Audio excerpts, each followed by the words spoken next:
Kejaksaan Agung resmi menangani penyidikan kasus dugaan korupsi mantan Jampitsus Febri Adriansyah. Pasca pelimpahan dari kepolisian, status dua tersangka sebelumnya kembali menjadi saksi. Kejaksaan Agung kembali memberikan pernyataan terbaru terkait dengan pengalihan penanganan perkara dugaan tindak pidana korupsi dan juga tindak pidana pencucian uang yang melibatkan mantan Jaksa Agung Muda Pidana Khusus Kejaksaan Agung FA dan juga satu orang tersangka dari swasta yakni DR, di mana sampai dengan saat ini Kejagung telah menerbitkan 3 surat perintah penyidikan atau sprindik terkait dengan 3 kasus tersebut, yang dimana untuk sprindik nomor 43 ini terkait dengan dugaan tindak pidana korupsi dan TPPU pada PT Krakatau Steel, sementara untuk sprindik nomor 44 ini terkait dengan dugaan korupsi PLTU, PLN yang mengalami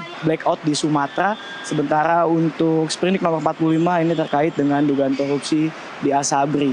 Dan melalui sprindik ini Kejaksaan Agung resmi memulai penyidikan yang sudah dilanjutkan dari pihak kepolisian, dan dari sprindik ini juga status tersangka dari pihak kepolisian ini menjadi saksi, dan nantinya status tersangka tersebut akan menjadi masukan bagi penyidik untuk menaikkan status saksi ini dalam perkara kasus korupsi tersebut.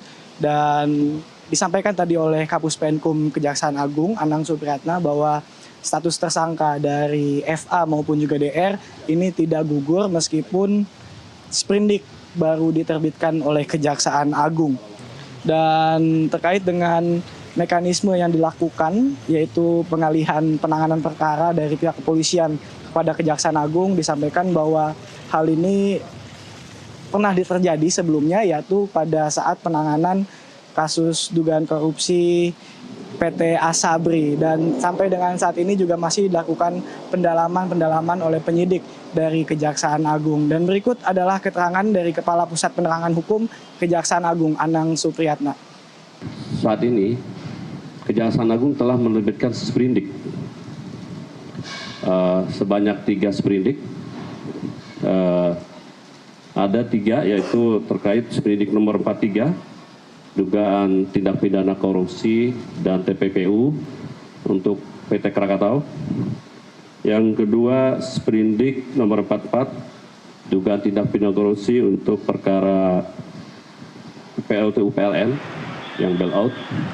Ketiga sprindik 45 terkait dengan Asabri, sebagaimana laporan misalnya yang kita terima dari penyidik Polri.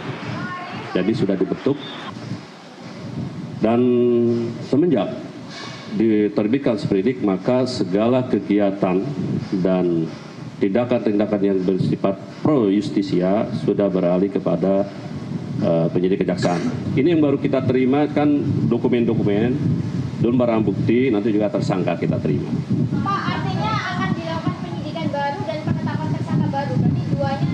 Dari yang jelas ya, kita akan mengecek dulu nanti dari barang-barang bukti, dari berita acara pemeriksaan yang berasal dari rekan-rekan penyidik Polri, termasuk barang buktinya, termasuk kita akan kita pelajari kelengkapan Polri materinya, nanti di situ.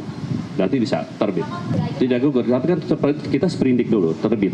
Tidak gugur, yang penting kita terima dulu, kita pelajari. Kita ke informasi lainnya, pemirsa. Presiden memanggil sejumlah menteri, kepala badan dan dirut BUMN dalam rapat terbatas di Istana pada Rabu sore, membahas perihal Koperasi Desa Merah Putih. Menteri Koperasi Ferry Juliantono mengatakan rapat akan membahas barang-barang apa saja yang disubsidi dan mekanisme penyaluran yang akan dilakukan di Kopdes.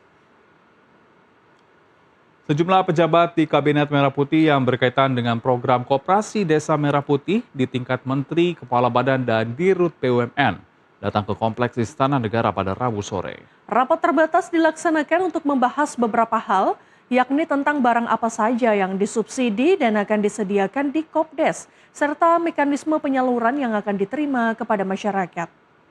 Menkop Ferry Yuliantono menambahkan, mengenai teknis lainnya, perihal pembiayaan tingkat bunga yang disinggung Presiden di Indonesia Arena kemarin juga akan dipaparkan.